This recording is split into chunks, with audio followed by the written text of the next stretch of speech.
Assalamu alaikum aux musulmans, bonjour à toutes, à tous, paix et bénédiction sur le prophète sallallahu alayhi wa sallam, sur ses compagnons, sa famille, ses amis, ainsi que tous ceux qui le suivront de bonne foi jusqu'au jour dernier. Alors le sujet d'aujourd'hui, de cet audio, c'est concernant les dirigeants marocains et avec quelques idées, quelques conseils en bonus. Donc je vous dis d'abord aux gens, au peuple marocain, c'est de vous dire pourquoi accepter de se laisser rabaisser, manipuler par des créatures et vous laisser abrutir et accepter leurs règles du jeu, des lois qui n'ont aucun sens. Et de quel droit? Regardez-moi par exemple, je n'ai de compte à rendre à personne. Et pourtant je suis heureux que j'ai peu ou pas du tout ou beaucoup de matériel. Je suis tout le temps heureux, apaisé et sûr de moi. Pourquoi? Parce que tout simplement je sais que mon avenir est entre les mains d'Allah et que tout est entre les mains d'Allah, y compris mon présent, et que ma seule préoccupation en vérité est comment lui plaire. Voilà, donc pour revenir à la question marocaine sur la gouvernance, concernant les dirigeants, comme j'ai dit la dernière fois, c'est vrai qu'ils ont mis en place un système pourri. Il y a la dictature et tout ce que vous voulez, mais comme vous le savez, et puis si vous ne le savez pas, la personne ou les personnes qui dirigent en général un peuple sont en fait à l'image du peuple, c'est-à-dire ce sont le reflet ou le miroir de ce qu'ils représentent. Donc c'est pour ça que je dis que le peuple marocain est aussi en partie responsable de ce qui lui arrive, parce qu'il ne veut pas se mettre sur le droit chemin, sur les rails. Donc je généralise pas, mais c'est vrai que l'écrasante majorité sont mauvais, hypocrites, sont habités par la haine, par le mal, par l'ignorance. Et du coup aujourd'hui on ne connaît même pas la vraie identité de l'être marocain, sa culture, sa religion. Chose qui est sûre, c'est que c'est un peuple schizophrène, avec la sorcellerie qu'ils font, les sacrifices pour les démons. Ils sont certainement pas musulmans avec ça, malgré l'apparence. Et ils sont pas des juifs non plus, ils sont pas des chrétiens, ils sont pas des bouddhistes, ils sont pas des hindouistes, ils sont pas de vrais musulmans. Donc franchement je sais pas qu'est-ce que vous êtes. Ce qui est sûr, c'est qu'ils ne sont pas clairs et nets. Et je dis aux dirigeants, préparez-vous au jugement. Le jour des comptes sera terrible. Je ne dis pas que tous les dirigeants sont mauvais, mais la plupart, il y a parmi eux des bons, comme on dit, des bienfaiteurs, mais ils sont vite sabotés et infectés par les malfaiteurs, qui représentent la majorité. Et vous savez que la plupart des responsables marocains qui ont pris des hautes fonctions de ce pays, que ce soit dans l'administration, les services publics, le secteur privé, les banques et tout ça, en principe, c'est des gens qui ont un certain niveau de machiavélisme. Écoutez, écoutez, je vais pas m'attarder longtemps dans cet audio, mais il y a tellement de choses à dire. Vous avez fait tellement de conneries que je ne sais même pas comment tout ça va finir. Une chose est sûre, c'est que ça va mal finir pour vous. Vous avez tué, torturé, drogué, corrompu, prostitué, trafiqué, emprisonné des innocents. Allah seul sait leur nombre depuis toutes ces années, depuis des décennies, encore aujourd'hui, tout ça pour servir le mal. Votre patron, car votre devise c'est le malheur des autres et notre bonheur, ou le bonheur des uns fait le malheur des autres. Allah dit dans le Saint-Coran, ceux qui traitent de mensonges nos enseignements, nous allons les conduire graduellement vers leur perte par des voies qu'ils ignorent. Et je leur accorderai un délai car mon stratagème est solide. Alors si j'ai un conseil à vous donner, c'est de rendre immédiatement aux innocents, au peuple, aux braves gens, tout ce que vous avez volé et tout ce que vous êtes en train de voler en ce moment même, et puis de vous repentir. Chose qui est sûre, c'est que vous allez payer cher de tous ces crimes commis contre l'humanité, bande de pervers. Vous êtes déjà en chemin pour être dans les poubelles de l'histoire, tout comme ceux qui vous ont précédé, ceux qui viendront après vous et qui voudront faire la même chose. Regardez l'histoire de Pharaon et de tous les dictateurs et les criminels qui vous ont précédé. Vous êtes déjà des oubliés de l'histoire en fait. Vous êtes déjà parmi les sourds, les muets, les aveugles. Personne ne peut rien faire pour vous sauver du châtiment. Échec et mat. Vous avez perdu. Déjà, là encore parmi nous, vous avez perdu les pédales. Déjà encore ici sur Terre. Vous avez perdu la boussole. Et vous avez perdu le contrôle de la situation. Une situation qui vous dépasse avec un peuple de morts vivants.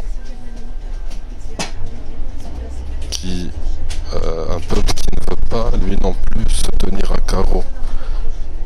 Un peuple qui est foutu.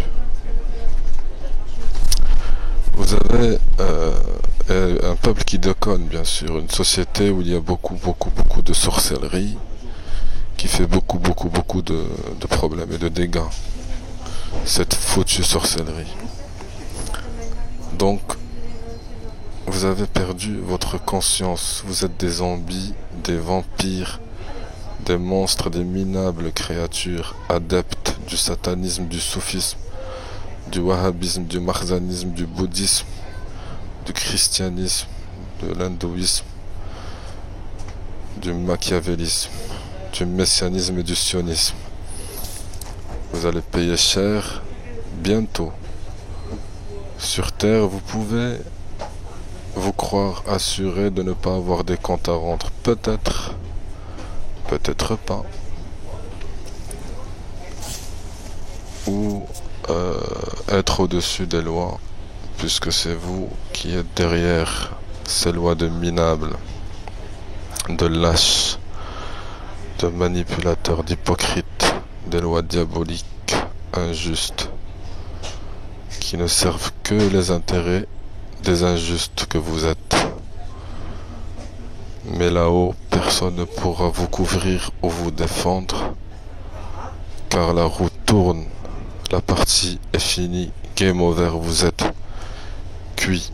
Allah dit dans le Saint-Coran, il n'y a de voie de recours que contre ceux qui lèsent les gens et commettent des abus, contrairement au droit. Sur la terre, ceux-là auront un châtiment douloureux. Un peuple qui déconne et des dirigeants qui déconnent aussi. Voilà ce qui se passe. Donc je vous dis, faites ce que vous êtes en train de faire maintenant. Profitez de la situation de chaos actuelle. Mais préparez-vous aussi au châtiment qui vous attend tôt ou tard. Oppressez, rabaissez les braves gens, soyez indifférents, méprisez aujourd'hui, soyez inhumains, régalez-vous, moquez-vous, rigolez bien, mais sachez que rira bien qui rira en dernier, le jour dernier. Et c'est valable même pour les Français, qui aujourd'hui, pour la plupart, quand on leur pose la question, ils répondent: on est athée, on croit en rien, on croit pas en Dieu. Ok, ne croyez pas si vous voulez, mais ne venez pas pleurnicher comme des... excusez-moi du terme, comme des larbins, le jour dernier. Et puis la France, en parlant de la France, c'est les champions des magouilles, de l'hypocrisie, de la corruption, et c'est même eux qui ont formé ceux qui dirigent le Maroc et toute l'Afrique, tous ces dictateurs aujourd'hui, et ces criminels. La preuve est la présence de la France en Afrique, au Mali, en Afghanistan, au Moyen-Orient, en Syrie, en Palestine. Ce n'est pas parce qu'elle aime tellement tous ces peuples-là, parce qu'elle aime tellement les Africains, la démocratie, la liberté, qu'elle est là, et qu'elle les préserve des soi-disant terroristes et compagnie, qu'elle est là. Mais la France est là pour exploiter les ressources, le sous-sol de ces populations, des Africains, parce que la France est tellement islamophobe qu'elle ne se gêne pas et ne se retire pas d'aller de ces pays. Elle ne se retire pas d'aller faire joujou ailleurs, de se mêler de ses oignons, mais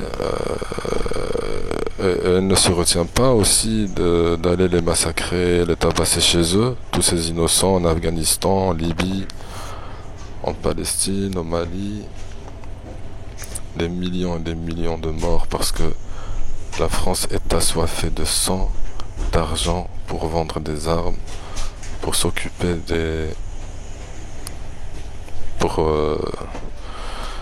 plutôt s'accaparer des ressources, des richesses de ces pays, et pour satisfaire les sionistes et leur maître Lucifer. Donc voilà, moi je dis que la solution c'est l'islam, comme j'ai dit toujours, parce que l'islam c'est la vie. Et notre vie est intimement liée au Coran et à la Sunna du prophète sallallahu alayhi wa sallam. C'est pour ça, pour moi, la seule chose qui compte, c'est la seule chose qui compte. Et tout le reste est secondaire. Forer du pétrole, piloter des avions, piller des ressources naturelles, déclencher des guerres.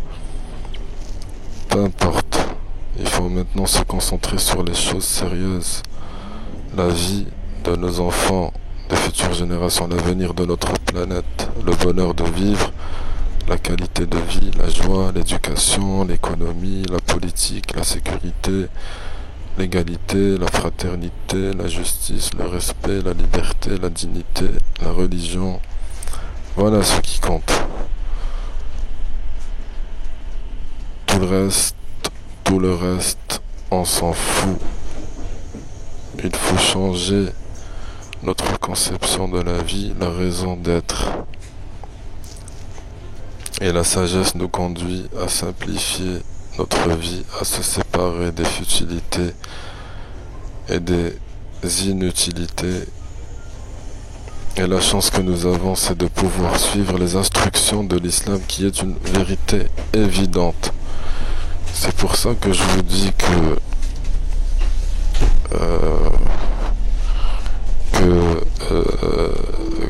je parle de l'État islamique du Khilafat, ce n'est pas une spéculation, un rêve ou une utopie, mais bien ce qui va se produire bientôt. C'est juste une question de temps. Pourquoi? Parce que telle est la promesse d'Allah. Et comme vous le savez, ou pour ceux qui ne le savent pas, Allah tient toujours ses promesses, gloire à lui. Et puis voilà, donc il y en a plein de gens qui vont dire non, c'est pas possible. Ceux qui dirigent aujourd'hui sont intouchables. Ils vont dire c'est impossible, t'es trop loin de la vérité, c'est pas faisable, c'est dur. Ça, c'est les bruits qui circulent de la majorité, bien sûr, parce qu'aujourd'hui la majorité ils veulent pas la vérité. Mais les gens n'écoutent pas Allah qui nous a envoyé des instructions bien claires, c'est-à-dire de compter sur lui, de placer toute sa confiance en lui, réaliser son rêve, de lui demander ce qu'on veut faire dans la vie, que ce soit architecte, médecin, gendarme, pilote, technicien, vous savez, n'importe quoi, mais d'être heureux. Et quand on a la réponse, elle viendra automatiquement. C'est de suivre ses instructions et celles du prophète Mohammed sallallahu alayhi wa sallam. Alors pour ceux qui ne croient pas, qui disent qu'Allah n'existe pas, qu'il est méchant, qu'il laisse faire les guerres, le mal, c'est des pauvres gens qui n'ont rien compris à l'histoire en fait. Parce que le mal en réalité n'existe pas. Allah n'a pas créé le mal, il nous éprouve seulement par tout ce qui se passe. Le mal est simplement le résultat de ce qui arrive lorsqu'on n'a pas l'amour d'Allah présent dans nos cœurs. Voilà, c'est ce que j'avais à dire. Je vous remercie de m'avoir écouté et à la prochaine avec la permission du Tout-Puissant.